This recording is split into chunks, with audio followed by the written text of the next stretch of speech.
Before Morgan Freeman became the unmistakable voice of wisdom and calm for millions, he was just a boy from Memphis, Tennessee, born June 1st, 1937, raised in the heat of the segregated South.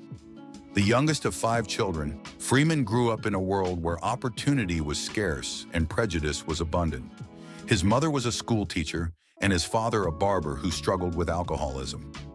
As a child, Morgan often found himself alone, left to wander in his own imagination, a place where dreams weren't bound by the color of his skin.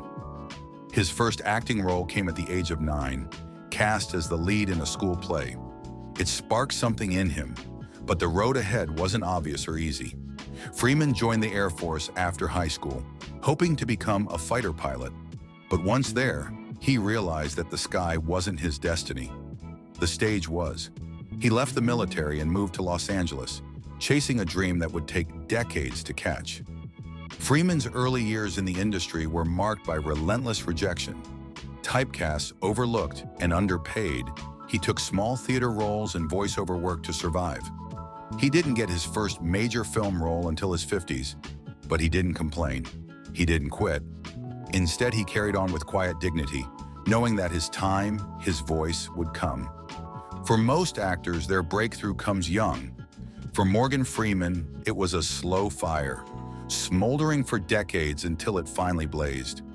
His first real recognition came in the 1980s with his role as the volatile pimp Fast Black in Street Smart, 1987.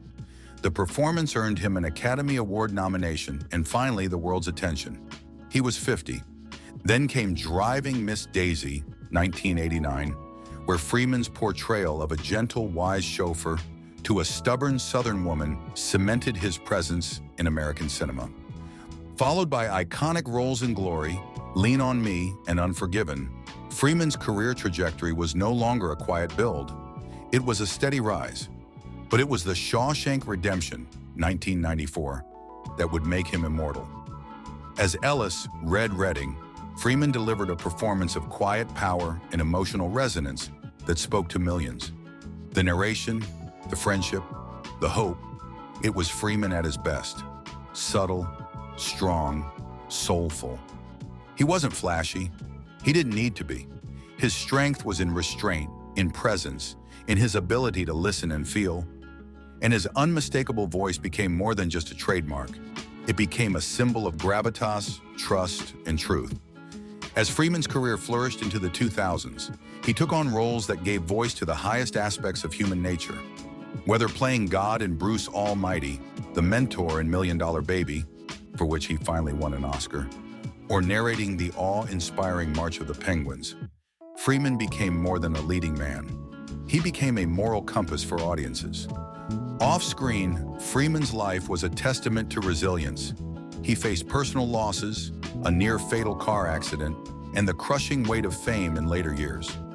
But he handled it all with grace. He once said, "I can say that life is good to me, has been and is good, so I think my task is to be good to it." He used his success to uplift others, founding the Grenada Relief Fund, now Planet Now, to help those impacted by hurricanes and disasters. He also co-founded Revelations Entertainment, a production company dedicated to telling stories that illuminate the human experience. Freeman didn't just act in great stories, he lived one. He carved a space for himself in an industry that had no blueprint for a black actor aging into his prime. He didn't chase trends. He didn't compromise. He trusted in the work and waited for the world to catch up. Behind Morgan Freeman's calm demeanor and commanding presence lies a set of deeply ingrained habits that shaped his rise to greatness. These aren't just routines. They're philosophies, practiced daily, that helped him navigate rejection, master his craft, and stay grounded in the whirlwind of Hollywood. Let's explore the 3 habits that became the backbone of his legendary journey. 1. Unshakable patience. Freeman's career defied the myth of overnight success. He understood that some things take time, not years, but decades. His ability to delay gratification, to keep honing his craft without external validation, made him the master of the long game. 2. Precision and purpose. Freeman's performances were never showy, but always exact. He once described acting as listening. That attentiveness, that deep respect for the moment and the story, allowed him to bring powerful authenticity to every role. 3. Resilience in the face of rejection. Hollywood was not kind to Freeman in his early years, but instead of becoming bitter, he became better. He took the no's and turned them into fuel. He believed in his value even when no one else did. Morgan Freeman's inner spark lies in dignity, in the quiet fire of believing in oneself long before the world offers recognition. He never needed to be loud. His power was in stillness. His charisma came not from charm, but from truth. What sets Freeman apart isn't just the roles he played, but the man he became. A man who reminded us that greatness has no age limit, that presence is more powerful than pretense, and that sometimes the most important thing you can do is show up, be present, and speak with honesty. Morgan Freeman's story is one of unwavering belief, steady purpose, and earned grace. He is proof that success isn't always about speed. It's about staying the course, refining your gift, and letting time do the rest. So what's your voice? What truth lies within you, waiting to be heard? Let us know in the comments.